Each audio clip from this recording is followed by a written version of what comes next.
Muy buenos días, tengan todas y todos los asistentes que nos acompañan el día de hoy a este nuevo día de conferencias y de la conferencia Repensando todo COVID-19 en las Américas. Es un honor darles la bienvenida a este panel titulado Despolitizar la respuesta a la emergencia, datos versus demagogia, en el marco de un día de tanta relevancia a nivel latinoamericano, del continente americano en general y además a nivel global, por el cambio de presidente en los Estados Unidos de América. A nombre del comité organizador y de las instituciones que hacen posible este evento, el Instituto de Salud Pública Global AHF y el Instituto de Estudios Avanzados para las Américas, ambos con sede en la Universidad de Miami, también AIDS Healthcare Foundation y la Asociación Internacional de Proveedores de Atención del SIDA, AIAPAC. Les recordamos que estamos transmitiendo en vivo a través de la plataforma oficial de la conferencia y además desde las cuentas de Facebook de las diferentes páginas de AHF en habla hispana. Les recuerdo también que pueden escribirnos sus preguntas e inquietudes a través del chat de Facebook y el chat que tenemos también destinado en la plataforma oficial de la conferencia. Esto para abordarlas con nuestros panelistas, con quienes vamos a abordar un tema muy importante en la agenda pública mundial en estas épocas y además de vital importancia para el futuro de la salud pública global. Quiero presentarles a nuestro moderador del día de hoy, Sergio Lagarde. Es un honor para mí presentar a Sergio, quien es el director de Marketing y Comunicación de AIDS Healthcare Foundation para América Latina y el Caribe, y además es miembro del programa ACE en el Instituto Tecnológico de Massachusetts. Sergio, no te quito más los micrófonos. Adelante, muchas gracias a los panelistas y muchas gracias a los asistentes por acompañarnos el día de hoy. No, para nada. Es un gusto estar y es la verdad un honor tener a tres panelistas de la talla de Erika, de Aldo, de Antimio. De verdad, muchas gracias por ayudarnos a construir la discusión alrededor de un tema, creemos nosotros que es un tema vértice para el futuro de la salud pública global. Y sin más, ¿de qué vamos a hablar? Bueno, pues de despolitizar la respuesta a la emergencia, de los datos versus la demagogia, ¿no?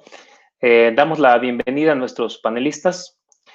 Antimio Cruz es periodista desde 1988, trabaja para el diario La Crónica de Hoy en Ciudad de México, ha realizado estudios sobre periodismo en ciencia y salud en la Universidad de California en San Diego y en la Universidad de Georgetown. Ha recibido el premio alemán en periodismo Walter Reuter 2018, el premio Rostros de Discriminación 2015, fue subdirector de información del Consejo Nacional de Ciencia y Tecnología CONACYT de México. Antimio, bienvenido. Muchísimas gracias, Sergio. Diputado Aldo Dávila, activista social, defensor de derechos humanos, con experiencia en organizaciones de la diversidad sexual, derechos humanos, pueblos indígenas y movimientos sociales.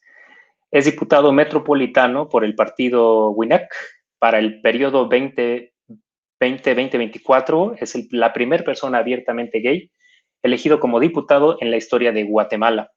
Comisionado Centroamericano de Defensores de Derechos Humanos de la Diversidad Sexual ante la Comisión Interamericana de Derechos Humanos, delegado de Guatemala ante la ONU en la Mesa de Alto Nivel de Derechos Humanos y VIH en 2016. Bienvenido, diputado Aldo. Muchísimas gracias por la invitación y pues ojalá que nos vaya todo muy bien y pues qué orgullo estar con ustedes, con gente con tan altísimo perfil y pues reconociendo el trabajo que AHF realiza a nivel latinoamericano. Muchas gracias por la invitación. Gracias, Aldo. Al contrario. Erika Guevara Rosas, ella es abogada en derechos humanos, reconocida feminista. Desde 2013 se desempeña como directora para las Américas de Amnistía Internacional, donde lidera el trabajo de derechos humanos de la organización en todo el continente. Tiene más de 20 años de trayectoria en el campo de derechos humanos, la justicia social y de género y filantropía. Ha ocupado diferentes cargos de liderazgo en organizaciones y agencias internacionales como el Fondo Global para las Mujeres, el Alto Comisionado de las Naciones Unidas para los Refugiados, ACNUR. Es actualmente miembro de la Junta Directiva de la Asociación por los Derechos de las Mujeres en Desarrollo y el Instituto de Educación de Derechos Humanos por las Mujeres en Canadá. Bienvenida, Gloria. Gracias, Sergio. Es un gusto, agradezco la invitación y es un placer poder compartir este panel también con Antimio y Aldo. Pues Muchas gracias a todos y a todas quienes nos siguen a través de la plataforma oficial de la conferencia, a través de la señal en vivo por Facebook Live, en las cuentas de AHF en habla hispana. Vamos al tema, ¿no? Realmente es un tema, como decimos, vértice. Cómo desmenuzarlo tiene muchísimas aristas de salud, de ciencia, políticas, una beta política que está sacando tonalidades, colores inimaginados antes en la historia reciente de nuestros países, ¿no?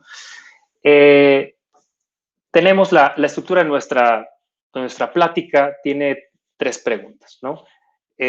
Vamos a abordar, cada uno de nuestros ponentes nos dará un posicionamiento sobre cada uno de ellas y elaboraremos de manera libre sobre estas. También les recuerdo, si tienen preguntas, pueden escribirlas en el chat de Facebook, en las transmisiones donde estamos haciéndolos en los HFs, Healthcare Foundation, a través de Facebook. Primera pregunta, Erika Guevara. ¿En qué momento y en qué medida en la discusión pública regional y local en América Latina la pandemia se volvió más un asunto político que uno de salud pública? Bueno, tú mismo lo has dicho, Sergio, esta pandemia sin precedentes que ha generado una de las mayores crisis que hemos enfrentado recientemente en la humanidad puede ser vista desde diferentes aristas. Claramente no solo puede ser vista como una crisis de salud pública, porque también atraviesa muchas otras afectaciones y consecuencias. Es una crisis de derechos humanos, es una crisis fundamental que muestra las falencias institucionales y las fallas estructurales que han tenido nuestros propios gobiernos. No podemos dejar de mencionar que las Américas, que nuestro continente, es la región más afectada, tanto por el número de personas confirmadas de contagio como por el número de personas que han perdido la vida, pero también por las nefastas consecuencias y futuras consecuencias que ha traído esta pandemia en términos del ejercicio fundamental de derechos humanos, sobre todo para grupos históricamente marginalizados como nuestros pueblos indígenas y afrodescendientes, las mujeres, las niñas, las personas LGTBI, las personas migrantes y refugiadas, entre otros grupos de población históricamente abandonados por las propias políticas del Estado.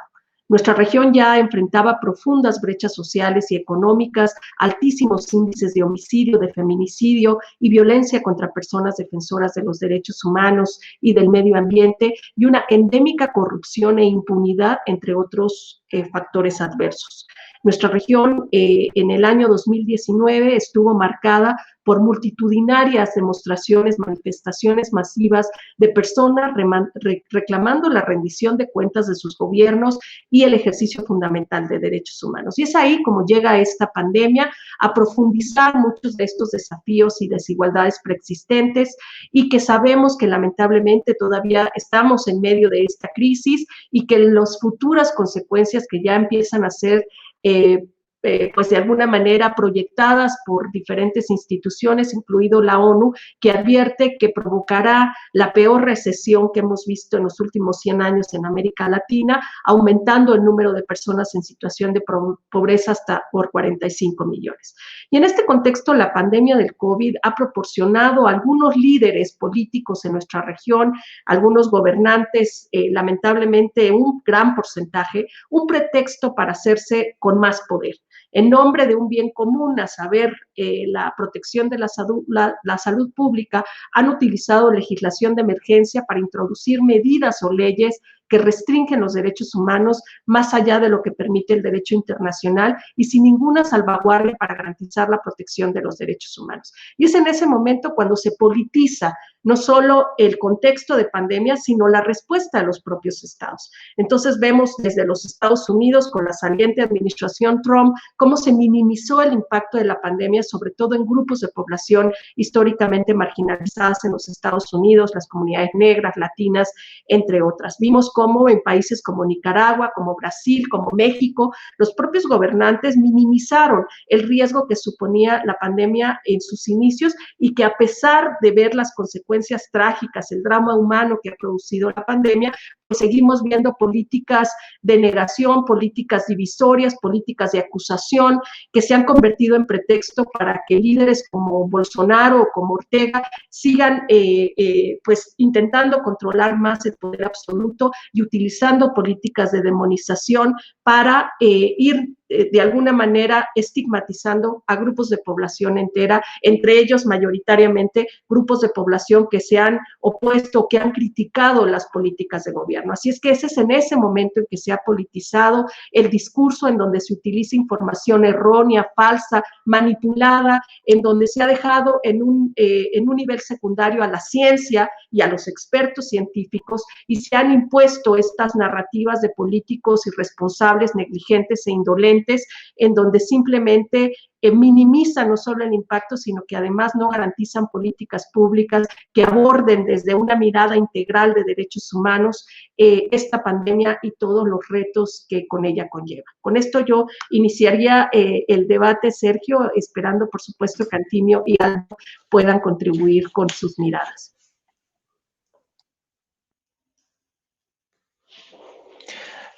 Pues vaya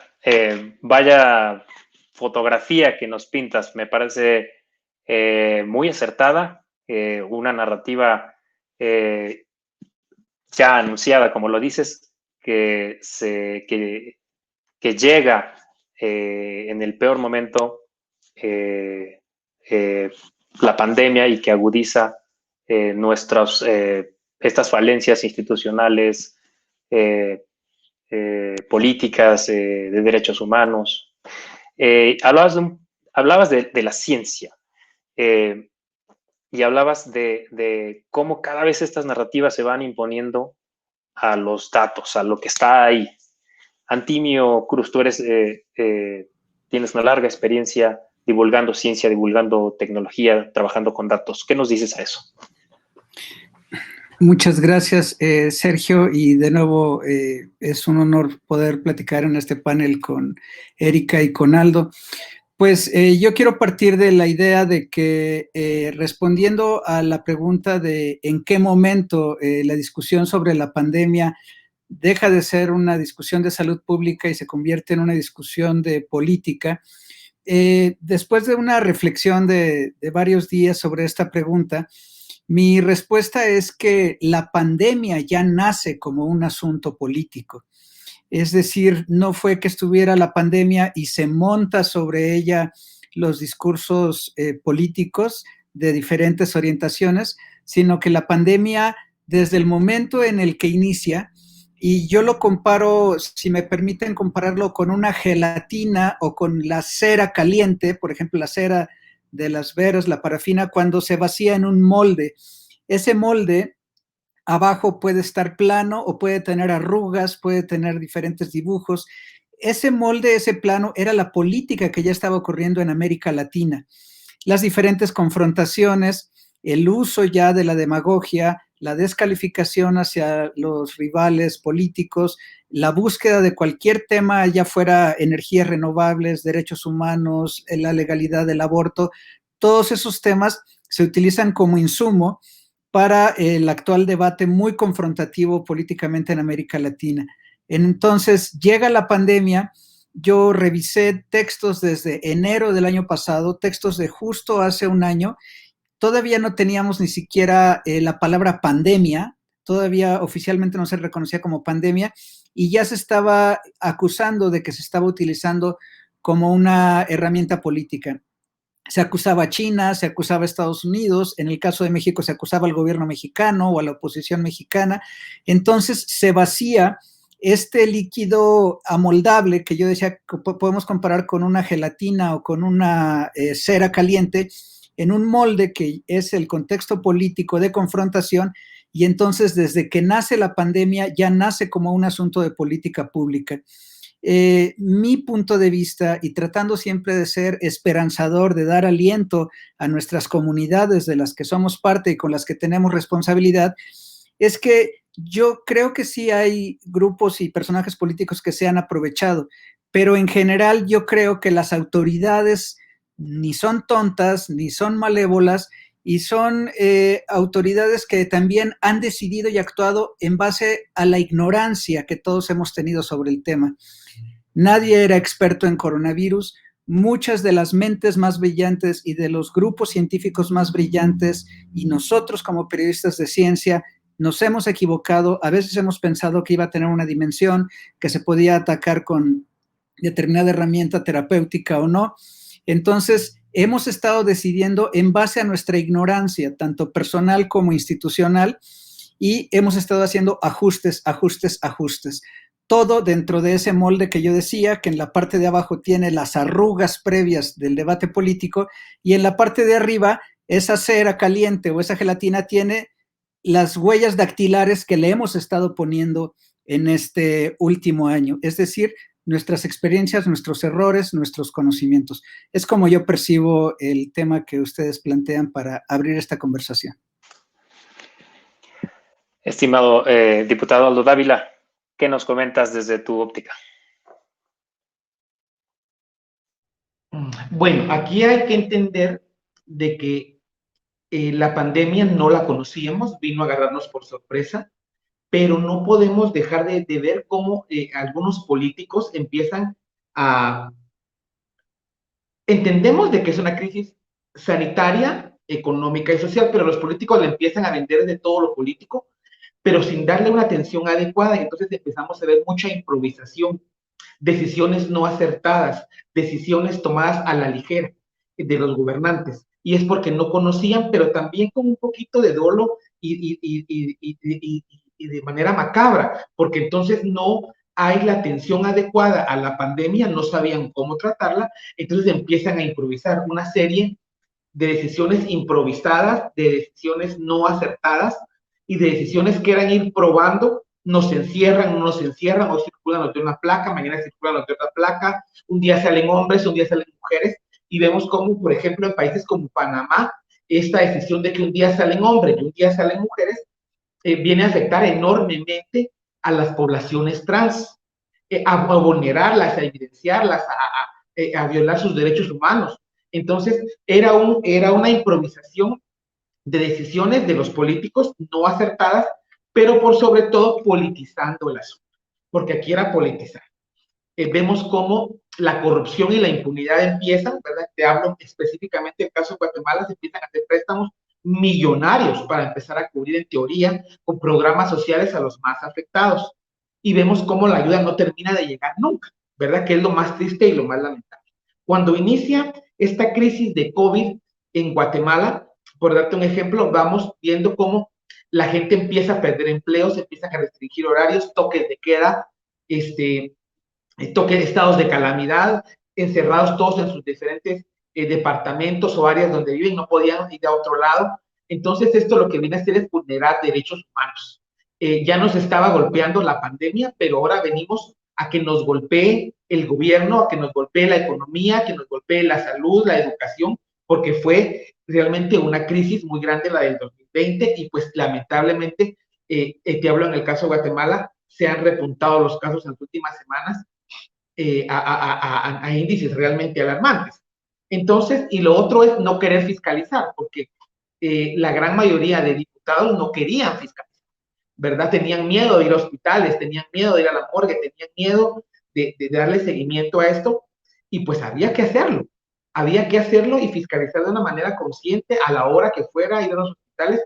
Y algo que fue muy importante en esta crisis es, como era una crisis mundial, nos quedamos todos sin insumos. Entonces ponemos a los doctores, a los enfermeros, a las enfermeras, al personal de los hospitales a atender sin los insumos necesarios, porque no había, ¿sí? Entonces, a los que debimos haber protegido más, los dejamos desprotegidos, y esto vino a lastimar más aún cuando empezamos a ver cómo empiezan a fallecer miembros del personal de salud, o doctores, enfermeros, personal de limpieza, personal de cocina, de mantenimiento y demás, porque empiezan a infectarse de COVID y empiezan a fallecer, y esto altera más a la población. Entonces sí hay un desconocimiento total de la pandemia, y lo que viene a hacer es aceptarnos, lo que viene a hacer es a quitarle la careta a las condiciones que realmente se han vivido en América Latina. Ese maquillaje de todo está bien, mentira. El COVID vino a quitar la careta y a demostrar las carencias que tenemos en nuestros países. Gracias, diputado Aldo Dávila. Al día de hoy, América Latina y el Caribe cuenta 17.388.000 casos. 551.000, casi 552.000 muertes, 500.000 de muertes. Es la región más afectada del planeta. Es un dato demoledor, está ahí como muchos otros datos incontrovertibles, pero vemos que en los discursos y en las agendas de la arena pública termina imponiéndose la narrativa de lo político, la narrativa de lo que unos llaman la posverdad o las posverdades. ¿Le está ganando esto que muchos conocen como la posverdad a la batalla a los datos, Antimio? Gracias, Sergio. Yo comienzo afirmando que sí, la posverdad está ganando en este momento a los datos, pero estamos en un proceso, es decir, no hay que considerar que es una derrota concluida. La posverdad puede estar ganando por varias razones. Una de ellas es muy simple. Es por lo menos como fenómeno social y político 3 o 4 años mayor. Recordemos que, por ejemplo, el diccionario en inglés Oxford reconoció la palabra posverdad en 2016, coincidiendo con la gestión del del expresidente de Estados Unidos, que hoy termina, Donald Trump, que fue uno de los ejemplos. Y a partir de ahí hemos visto a diferentes dirigentes políticos que han utilizado este sentido emocional, este sentido no reflexivo por encima de los datos. Entonces, lo primero que yo diría es, en este momento la posverdad sí está ganando a los datos. Pero algo que también quiero agregar, y para mí es lo más importante que yo quiero decir en este panel y a las personas que nos lleguen a escuchar, es, hace falta construir un puente sólido entre los datos y los tomadores de decisiones públicas. Yo pues tengo casi 30 años escribiendo sobre ciencia, he visitado muchos laboratorios, leo revistas científicas, converso con muchos investigadores y generalmente los datos llegan tarde. Los datos llegan tarde a la toma de decisiones. Esto independientemente de la afiliación u orientación de cualquier tomador de decisiones, político, líder, activista. Entonces es muy importante que juntos nos preparemos ya no solamente para esta pandemia, para encarar esta pandemia, pero para encarar muchos problemas que vienen hacia futuro, problemas que tienen que ver con cambio climático, pérdida de biodiversidad, contaminación, porque los datos, aunque son muy buenos, no están llegando. Yo quisiera dejar este mensaje, hace falta construir puentes para que los datos fluyan más rápido hacia los tomadores de decisiones. Y en segundo lugar, algo que yo cuando era niño no entendía muy bien y luego como adolescente tampoco, y después me fui dando cuenta, pensaba que era importante, por ejemplo, a mí me gustaba mucho el deporte y coleccionaba muchas estadísticas del fútbol, pero la verdad es que cuando necesitaba el dato de cómo quedó tal equipo contra tal equipo en tal año, tenía todos mis papeles desordenados, era muy difícil. Necesitamos curadores o una curaduría de datos, así como hay curadores de museos que te dicen, esta pintura fue hecha tal año, pero después hizo esta y antes hizo esta, y uno le va entendiendo. Hacen falta curadores de datos, porque la cantidad de datos incontrovertibles, duros, sólidos, bien estudiados, es mucha. Entonces, una persona que toma una decisión, sea un presidente, un congresista, un dirigente local, tiene tantos datos que no sabe por dónde empezar, y muchas veces el propio pensamiento crítico de la ciencia hace que unos a otros se cuestionen. Y entonces, a final de cuentas, tú tienes que decidir ahora, o tú como médico tienes que decidir ahora, en este momento. Tienes enfrente al paciente, o tienes enfrente la decisión de qué vacuna, o tienes enfrente la decisión de si dar o no apoyos sociales. Se necesitan curadores de datos. Y quizá, cierro con esto, esos curadores no deben ser individuos, sino comités, grupos que juntos analicen con muchos ojos y muchos oídos, ordenen los datos y ayuden a que se construya ese puente al que me refería. Muchas gracias, Antimio. Erika Guevara. Pues sí, coincido con Antimio que lamentablemente en el espacio demagógico las mentiras llevan la delantera, ¿verdad?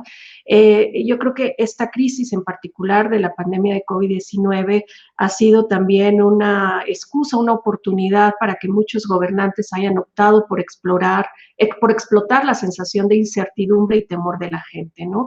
Algunos inclusive han instrumentalizado las disposiciones de emergencia introducidas para prevenir la propagación de desinformación o que supuestamente han sido introducidas para ello, para silenciar las voces críticas, las voces disidentes, las voces que intentan imponer la información de datos, la información científica, ¿verdad? Y que terminan siendo castigadas y terminan siendo estigmatizadas. Y en ese contexto, las autoridades estatales, los gobiernos han optado a menudo no solo por reprimir a estas voces disidentes, sino para generar un arraigo de esta cultura del miedo, ¿no? Entonces, no se trata de convencer a la gente de que vote en contra de sus propios intereses o de culpar a la ignorancia en las decisiones que toma la gente de votar a estos gobernantes, sino yo creo que es importante entender cuáles son las condiciones para el creciente atractivo de estas políticas de odio divisorias, de estas políticas posverdad, ¿no? Y yo creo que para entender el cómo podemos abordarlas, hay que entender el cómo se han creado estas condiciones, ¿no? Y los gobiernos, yo creo que han, y sobre todo estos que se mantienen con esta posverdad, con esta demagogia, ¿verdad? Han generado estas condiciones con ayuda de muchos otros entes, sobre todo aquellos que intentan proteger sus propios intereses económicos. Entonces, por un lado, vemos cada vez más un ataque generalizado en contra de las voces de la disidencia, de personas defensoras de los derechos humanos, del periodismo independiente, ¿verdad? Hemos visto, por ejemplo, en países como El Salvador, como Nicaragua, inclusive en países como Chile, y pues sobre todo en casos extremos, en el caso de Venezuela, Cuba, en donde se castiga a las personas que inclusive utilizando las redes sociales, haciendo preguntas sobre, ¿no?, el acontecer del día a día de la implementación de políticas para atender la pandemia, cómo son castigadas a través de multas o inclusive encarceladas en los casos extremos, ¿no? Y es importante entender que esto es parte de ese contexto, es decir, si hay que silenciar a aquellos que pueden, ¿no?, ganarle a esa demagogia, que pueden a través de la ciencia, los datos, las investigaciones, pues contraponer esta información falsa que muchas veces los gobiernos propagan, entonces silenciarlas las quita del camino. Y luego está el control estatal sobre los medios de comunicación, que cada día es mayor, los medios de comunicación masivos, los medios de comunicación cuyos intereses económicos se han sobrepuesto en menoscabo de los derechos humanos de las grandes mayorías. Los gobiernos en algunos países del continente, desde Nicaragua hasta Venezuela, tienen un largo historial de reprimir violentamente a las voces disidentes utilizando estos medios de comunicación masiva, y ahora vemos que este libro de jugadas se está adaptando más ampliamente en otros países que lo ven como un beneficio, en Ecuador, en Chile, en Brasil, en México inclusive, en donde el ataque directo a la prensa independiente se ha convertido en una herramienta muy clara por parte de los gobiernos para ir silenciando estas voces que, como decía Antimio, pueden presentar información estadística que quizás no está curada y por ende no llega a las grandes masas, pero también porque no encuentra ese espacio, ¿no? En ese sentido también vemos que esta política de demonización, esta política de señalamientos, de estigmación, también se ha beneficiado de la intolerancia promovida por los propios medios de comunicación de masas desde hace varios años, ¿no? Estos medios han contribuido a crear narraciones que facilitan a los políticos la tarea de dirigirse a determinados grupos, a atacar a determinados grupos de población, y limitan el margen de maniobra para aquellos que pueden posicionarse con información en base a fundamentos científicos, a investigación, etcétera. Entonces, el papel que han jugado las plataformas de medios sociales y de estos medios masivos tradicionales en la difusión de esta información errónea y muchas veces manipulada, también es importante señalarlo. Las corporaciones tecnológicas, las corporaciones de medios de comunicación tienen un papel clave en la exacerbación de la polarización política e ideológica,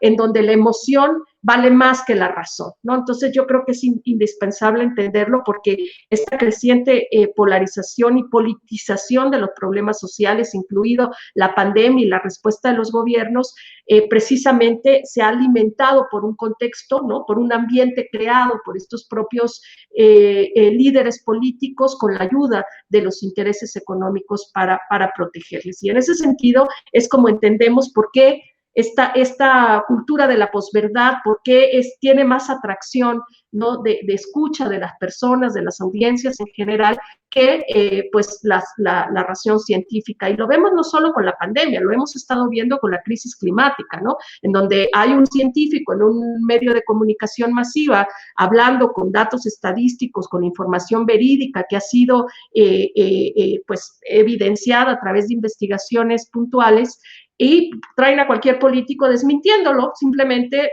no pues, con un uso narrativo emocional. No, eso no es verdad, no existe, hace mucho tiempo así igual de frío. O sea, este tipo de narrativas muy simplistas a problemas muy complejos, ¿no? Con eso contribuiría. Erika, muchas gracias. Aldo, una pregunta muy específica. ¿Qué impacto tiene que una figura política esté tomando las decisiones en un tema como este y no una figura de corte científico, de corte médico en este caso? Bueno, aquí desgraciadamente así es en nuestros países. Vemos cómo los que toman las decisiones no tienen la experiencia o las capacidades para tomar las mejores decisiones en un estado de crisis en el que estamos viviendo, porque realmente es eso. Y se ve únicamente el lado económico. Entonces, lo que ha ocurrido es, se dejan llevar por todos los empresarios, por el sector económico, y no se le pone la atención adecuada que se le debe poner, porque quien llegó al poder, quien está tomando decisiones, tanto en los congresos de nuestros países, los presidentes, están viendo únicamente el área económica, el no cerrar los países, el no tomar medidas más drásticas, porque si no, quedamos mal con los empresarios. Y las consecuencias las estamos viendo en este momento en todos nuestros países. Estamos viendo, y ojo, aquí hay que tener mucho cuidado porque es evidente que hay subregistros. No podemos dejar de hablar de los subregistros, y que obviamente las corporaciones, que yo les digo corporaciones del terror, a los medios de comunicación, que se ponen al lado de los gobernantes para ocultar datos o para causar más pánico o más miedo a los ciudadanos, tienen muchísimo que ver. Por ejemplo, en Guatemala hay 5.313 datos, personas fallecidas registradas, pero todo el tiempo los científicos, como bien lo decía Sergio, han dicho que son 2 o 3 veces el número de los casos registrados. En Honduras, 3.354, en El Salvador, 1.487, esto al día de ayer, ¿sí? En Panamá, 4.787, pero entendemos de que hay subregistros. Y eso es realmente lo peligroso, de que sean los actores políticos sin capacidad los que tomen las decisiones de cómo guiarnos en esta crisis sanitaria, económica y social, porque no es nada más sanitaria y no entendemos eso muchísimas veces. No entendemos de que esto vino a dañarnos por completo en todas las áreas, y le queremos dar énfasis a la salud únicamente cuando esta crisis va muchísimo más allá. El meter miedo, por ejemplo, la semana anterior, una legisladora guatemalteca se atrevió a decir de que el COVID es responsabilidad de las ideologías de género y de las comunidades LGBTIQ, y lo dijo a plena voz en el Congreso de la República, ¿sí? Es lo que decía Erika hace unos minutos, es cómo empezar a poner culpables de esta situación. Y en países en los que la religión impera, en donde la religión tiene un peso político muy alto, entonces la gente vuelve a ver a las comunidades trans, a las comunidades diversas, y dice, es por culpa de estos, porque lo está diciendo una diputada en el Congreso de la República, ¿sí? Entonces, ¿cómo estos actores políticos no tienen la responsabilidad y la capacidad de guiar a nuestros países a salir de la crisis en la que estamos. Y algo que es muy importante es de que sí, hay que darle toda la atención al COVID, pero no, la gente no se deja de enfermar de SIDA por el COVID, ¿sí? La gente no deja de infectarse de SIDA, la gente no deja ya se curó de la diabetes, de la hipertensión, de los problemas renales, del corazón, no. Y hemos estado descuidando estas otras enfermedades y sobre todo en las áreas de prevención. Entonces recordemos, para ir cerrando, de que cuando hay catástrofes, terremotos, inundaciones y demás, tienen que darse kits para prevenir el VIH, por darte un ejemplo, porque es cuando más relaciones sexogenitales tienen las personas para ir descargando todo lo emocionalmente vivido. Y hemos descuidado enormemente todas las demás enfermedades y sobre todo las que se pueden prevenir. Y esto es preocupante porque dentro de 6 meses o un año nos va a estallar una crisis de VIH en nuestros países porque no se le puso la atención durante y de muchos otros padecimientos crónicos. Muchas gracias, diputado Aldo Dávila. Nos enlazamos con la siguiente pregunta. Agradecemos a todos quienes nos siguen a través de la transmisión en vivo en las redes sociales de AHF. Desde Argentina, Mariana Cordero nos pregunta una pregunta muy similar a la que estábamos a punto de hacer. Ante este panorama, ¿qué herramientas tenemos para construir un enfoque más positivo? Dice Mariana, para evitar que los gobiernos se aprovechen de estas narrativas de posverdad y construir un enfoque más positivo, libre de intereses políticos. Y acá le pregunto, ¿es la transparencia? ¿Es un asunto de leyes? ¿Es la independencia de los entes públicos de salud? El diputado Aldo Dávila. Bueno, la transparencia, pero también el que la gente empiece a exigirle a las autoridades que trabajen para ellos. La transparencia no la van a dar los estados porque hoy por el COVID se nos va a ocurrir ser transparentes. O sea, tenemos que tener claridad que es el ciudadano y la ciudadana la que tiene que hacer auditoría social en sus comunidades, exigir cuentas a los gobernantes y cuentas claras. ¿Sí? Entonces, ¿cómo abordar? ¿Cómo cambiarle chip a la gente y decirle, usted tiene el poder? Usted puso a los gobernantes donde están el día de hoy, ¿sí? Entonces, usted tiene el derecho de exigirle a ese gobernante que trabaje para usted con transparencia, que trabaje para usted como ofreció hacerlo en campaña, porque se nos olvida eso, entonces no hay, el ciudadano se queda esperando lo que le dé el gobierno, desgraciadamente. El ciudadano se queda esperando en casa que le llegue el apoyo social, a que llegue el recurso económico, pero no le exige. Entonces, el ciudadano tiene que tener la calidad que debe de exigirlo. La cuestión aquí es la siguiente. La ciudadanía conoce cuáles son los programas de atención durante el COVID, ¿qué digo yo? Una bolsa de alimentos, un bono económico, la gente no los conoce. Lo que no conoces no lo exigís. Entonces tenemos que hacer que el ciudadano conozca los programas sociales, que el ciudadano tenga claridad de cómo, de qué exigir, cómo y cuándo. Porque si no, el ciudadano no lo exige, los gobiernos no va a ir, le va a tocar la puerta y le va a decir, esto le toca a usted, ¿sí? Porque el gobierno, mientras más la gente no conozca sus derechos, para mejor, porque entonces si no los conocen, no los... Erika Guevara, ¿qué nos dices? Pues es un tema bien complicado, Sergio, porque si uno lo analiza desde el punto de vista institucional, yo coincido con Aldo, la exigibilidad de rendición de cuentas es fundamental y hay múltiples herramientas, desde herramientas de transparencia que hay en algunos países a través de legislaciones que se han ganado gracias a la presión de la sociedad civil, leyes de transparencia que obligan a los estados a dar la información correcta sobre temas específicos. Hay legislaciones que han generado instituciones autónomas, independientes, precisamente que garantizan estos niveles de acceso a la información y transparencia, que hoy vemos atacados, lo vemos claramente en México, en donde el gobierno del presidente López Obrador ha declarado una abierta confrontación en contra de todos los organismos autónomos independientes, que sin duda alguna tienen sus desafíos que tienen que atender, pero que son sobre todo instituciones que se ganaron gracias a la presión de la sociedad civil. Entonces, se ve desde ese enfoque cuáles son las herramientas, pero yo quisiera mencionar el otro enfoque que también Aldo hizo mucho énfasis, es la participación ciudadana y es la responsabilidad de la sociedad civil organizada, tanto las organizaciones de derechos humanos como Amnistía Internacional, como del periodismo independiente y valiente, que todavía se atreve a buscar la verdad entre tanta información falsa, como muchas entidades de la sociedad civil que tenemos una responsabilidad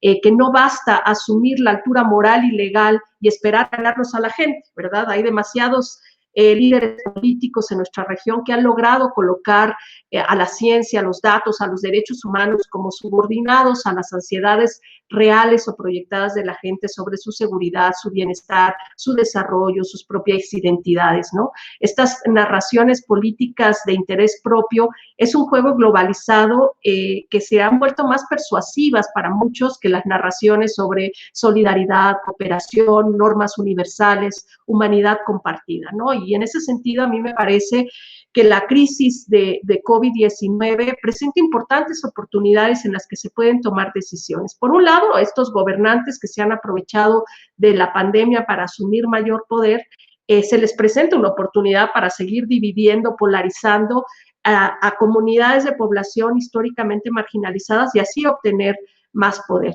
Pero para la sociedad civil, para nosotros, quienes hoy estamos aquí, ¿verdad? Es un momento también para proyectar una visión de mundo distinto, más equitativo, más sostenible y justo, en donde le hablemos a estas personas, a las grandes mayorías que se dejan manipular por esta información errónea, por mentiras, por estos discursos simplistas sobre problemas complejos, ¿no? Y en ese sentido, quisiera yo compartir la experiencia de Amnistía Internacional, de cómo estamos intentando darle un rumbo distinto a la forma en que movilizamos a las personas a nivel mundial sobre la protección y la demanda y exigencia de los derechos humanos. Hemos intentado como establecer estrategias con 4 enfoques de cómo podemos aterrizar mejor las propuestas de alternativa del mundo que todas y todos queremos ver al final del día, ¿no? Y en ese sentido, solo brevemente compartirles cuáles son estos enfoques. Para ganar esta batalla de las ideas en donde los derechos humanos, la ciencia, los datos, las investigaciones sean las que dirijan, ¿verdad?, la toma de decisiones a nivel público, a nivel político. Y estos enfoques se refieren precisamente a cómo le llegamos a las personas, cómo las personas entienden que a través de los derechos humanos, a través del respeto de las normas nacionales e internacionales que protegen los derechos humanos, que promueven la ciencia, que promueven soluciones duraderas a los problemas que enfrentamos, es como podemos generar una resonancia con los gobiernos y como podemos generar rendición de cuentas. Entonces, estos enfoques, el primero es elegir narrativas y temas que tienen una amplia resonancia, ¿no? Es hablarle a la gente sobre sus preocupaciones del día a día, sobre sus desafíos que enfrentan. En un nivel de pandemia, ¿cómo le hablamos a las comunidades que no pueden optar quedarse en casa, que tienen que salir a trabajar, que las medidas de los gobiernos no responden a la realidad de sus vidas, ¿verdad? ¿Cómo podemos llegarle a esa gente para que, lo que decía Antimio, podamos curar la información que va bajando a las diferentes comunidades y a las formas que les afectan, ¿no? El segundo enfoque es cómo hablamos desde el corazón, es decir, cómo movemos emociones. Algo que hacen demagogos, estos líderes políticos que manipulan información, los Trump, los Bolsonaro, los Ortega, los Maduro de nuestra región, entre otros muchos más, mueven a la gente, ¿no? La mueven desde la ideología y no desde la razón. Entonces nosotros, de alguna manera, tenemos que utilizar nuestros principios de solidaridad, de comunidad, para hablar con el corazón, para llegarle a la gente, para que esta información de datos científica, etcétera, que pudiese ser muy fría, porque se trata de datos duros, se convierta en algo que la gente pueda normalmente sentir en la emoción de cómo eso puede impactar a sus vidas y cómo eso se puede convertir en una exigencia a la rendición de cuentas. Luego, el tercer enfoque es cómo construimos la diversidad de las sociedades y los movimientos, ¿no? Cómo entendemos que hay una diversidad, que hay una experiencia diferente en cómo la gente experimenta los diferentes problemas, incluido la pandemia, y cómo podemos generar participación activa desde esas diferencias, de esa riqueza y desde esa diversidad.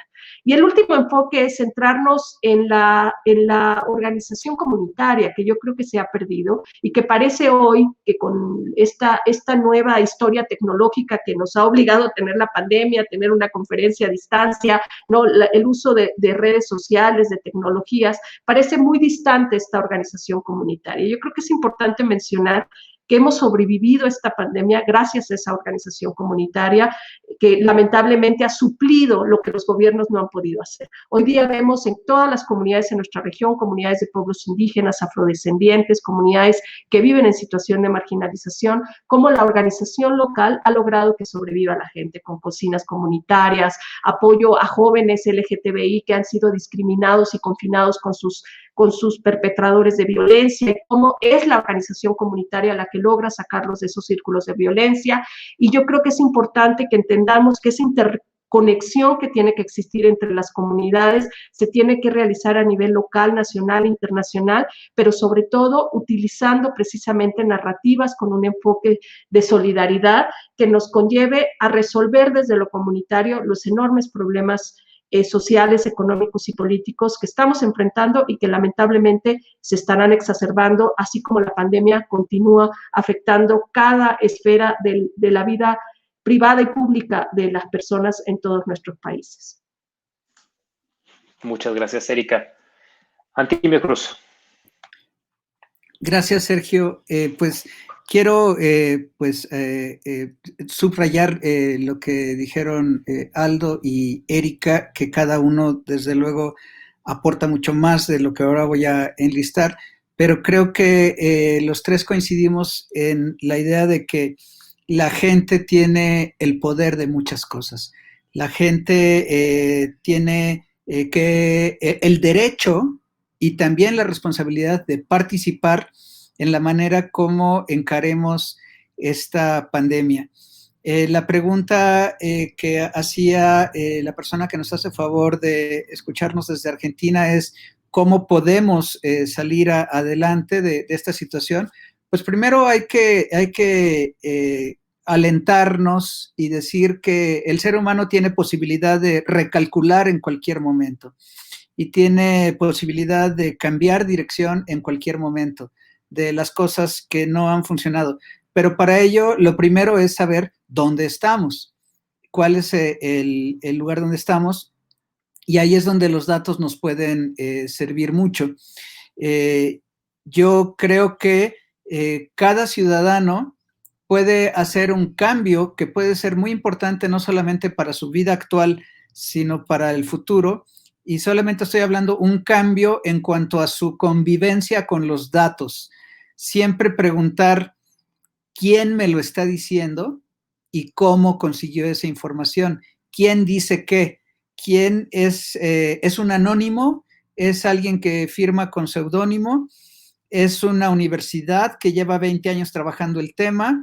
¿Es una organización ciudadana que lleva 20 años, que ha documentado?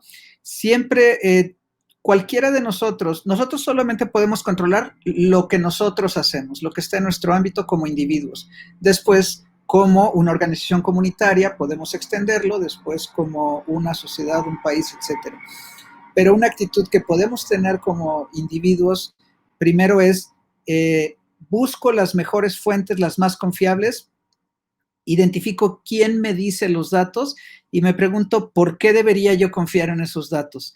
Ya sea un líder político, que habrá quien confíe en él o quien no confíe en él, o ya sea un desconocido, porque el dato puede ser un poco, más bien el dato es más confiable si está probado que una opinión.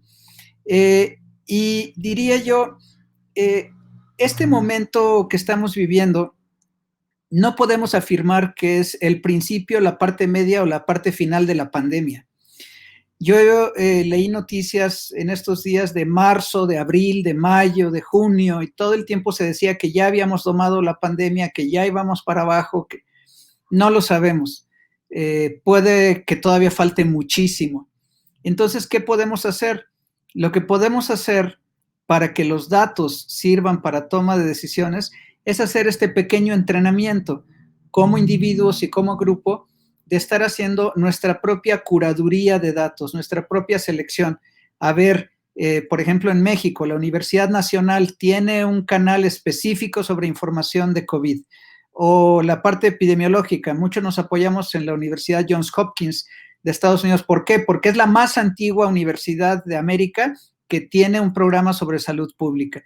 Entonces, ir seleccionando nuestras fuentes confiables de información, y eso nos va a dar mucha capacidad para decidir y ir avanzando con ese entrenamiento hacia la toma de decisiones mejores para el futuro que venga.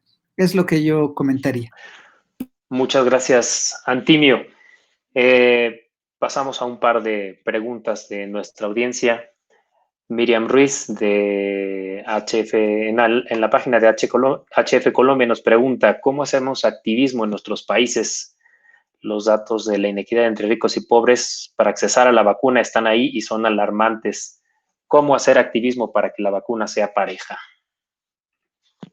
Libre, ¿quién nos aporta ideas? Yo comentaría algo brevemente. Uno, sí es importante estar muy atentos a que no haya abusos de quien distribuye la vacuna. Siempre que uno se entere de que alguien se está brincando la fila, como decimos, o que está utilizando unos privilegios para recibir la primera vacuna, denunciarlo inmediatamente con los medios que tengamos, ya sea redes sociales, a través de algún representante político, etcétera. Y por otro lado, yo creo que es importante también identificar muy bien a los grupos vulnerables, porque sí es verdad que todos estamos expuestos al coronavirus, pero siempre tengamos en mente cuáles son los grupos vulnerables. No solamente es un médico y una enfermera, también es el policía que está en la puerta del hospital, también es el conductor de transporte público que está llevando, o sea, tratar de hacer un análisis para que sea realmente una distribución humana y pues lo más justa dentro de nuestra capacidad sin ser tomadores. Aldo. Bueno, aquí tenemos que tener claridad de cuántos ciudadanos hay por país. Sí, claridad de cuántos ciudadanos hay en el país y exigirle al gobierno que compre esa cantidad de vacunas. Eso tenemos que tenerlo muy claro. No podemos decir, bueno, entendemos de que hay grupos vulnerables, entendemos de que tenemos que vacunar primero a quien nos cuida, que es al sector de la salud, pero como lo decía Antonio, también a quien abre la puerta en el hospital, a quien hace la comida en el hospital, o sea, blindar primero esa línea de protección, que es que cuidar a quien nos cuida, claro, pero ¿cuál es el plan de la compra de vacunas por país? ¿Lo conoce usted, ciudadano, o no lo conoce? Porque hasta en este momento, yo te hablo del caso de Guatemala, que se van a comprar 10 millones de dosis. Aquí somos 18 millones. ¿Y cuándo está programada la segunda compra? Y son 2 dosis por ciudadano. Si se van a comprar 10 millones, quiere decir que son 5 una dosis y 5 el otro, van a cubrir a 5 millones de habitantes. Y los otros, es importante que el ciudadano tenga claridad de en qué momento va a ser vacunado cada ciudadano. Los de una edad, una época, el sector de la seguridad, el sector de los doctores, pero yo que estoy en una edad entre 18 y 30 años, por dar un ejemplo, sin ninguna comorbilidad como hipertensión o diabetes, ¿en qué momento me van a vacunar a mí? ¿Sí? Entonces, que se tenga un cronograma desde que se compra la vacuna hasta que se vacuna al último ciudadano, y no dejar que se lucre con la vacuna. Es muy importante, pero esto tiene que saberlo el ciudadano para que lo pueda exigir. ¿Cuándo va a ser vacunado usted? Sergio, muy si bien, me permite, diputado Lodarila. Solo brevemente, hace unos días recientemente la Organización Mundial de la Salud decía que estábamos enfrentándonos a lo que podría ser una catástrofe moral, ¿no? Yo creo que es muy importante, como dice Aldo, la rendición de cuentas de los países, pero también tenemos que entender que aquí empieza la lucha del más rico, del que más tiene acceso, ¿no? Las naciones más ricas ya han comprado suficientes dosis para vacunar a toda su población, casi 3 3 veces más para finales del 2021, mientras el resto, que es la gran mayoría de la población a nivel mundial, no cuenta ni siquiera con un plan de vacunación porque no tienen recursos para acceder a las vacunas, sobre todo a las vacunas a través de las grandes farmacéuticas privadas. En nuestro continente, muy pocos han sido los contratos que los gobiernos han firmado con empresas, y estos contratos que se han firmado ni siquiera han sido accesibles. Solo México y Argentina, por ejemplo, han firmado contrato con la farmacéutica AstraZeneca para producir conjuntamente entre 150 y 200 millones de dosis de una vacuna COVID que se distribuiría a todos los países de la región. Sin embargo, a más de 5 meses de que se alcanzara este acuerdo y con las vacunas supuestamente casi a las puertas de los hospitales de la región, no se ha hecho pública esta información. Yo creo que es importantísimo que estas informaciones, estos contratos se hagan públicos, sobre todo una región que está atravesada por la corrupción y por la impunidad, que ha sido endémica, es una de las mayores pandemias que hemos enfrentado, y en ese sentido es importante que sí, que la ciudadanía, que la sociedad civil sigamos exigiendo la rendición de cuentas y sobre todo sigamos exigiendo una visión humanista, una visión solidaria sobre las vacunas. Recientemente el presidente Iván Duque y el presidente de República Dominicana hicieron anuncios en el sentido de que no vacunarán a las personas migrantes que se encuentran en situación irregular en sus territorios. Eso no solo habla de la poca ética y la poca política moral que puedan tener estos gobiernos, sino además de una ignorancia terrible, porque algo que nos ha enseñado la pandemia es que nos afecta efectivamente a todos, no por igual, porque hay quienes tienen situaciones de mayor discriminación y marginalización, pero la pandemia no entiende de fronteras, de nacionalidades, de identidades, de nada. Si un grupo de población no es vacunado, ese grupo de población sufrirá las nefastas consecuencias de la pandemia, colapsará los sistemas de salud, colapsará los sistemas económicos, precisamente porque no se está viendo una política integral sobre la implementación de planes de vacuna. Entonces, en ese sentido, el llamado es a los gobiernos para que no se vean a sí mismos, sino que a través de la cooperación, a través de la solidaridad regional e internacional, es la única manera en que podremos enfrentar conjuntamente el desafío que esta pandemia nos impone. Gracias, Erika. Antimio, un comentario breve de cierre. Gracias, pues solamente agradecer a mis compañeros de panel, a Sergio, a quienes nos han invitado, decirles a todos que sigamos adelante porque no partimos de cero, hemos estado acumulando conocimiento, experiencia y esfuerzo, y decir que no saber dónde estamos es la pérdida mayor que podemos tener. Entonces, tratemos de reunir datos para saber dónde estamos, hacia dónde vamos, y recordemos siempre que tenemos capacidad de recalcular. Gracias a todos y pues espero que pronto nos saludemos en persona y nos demos un abrazo a todos con mucho afecto.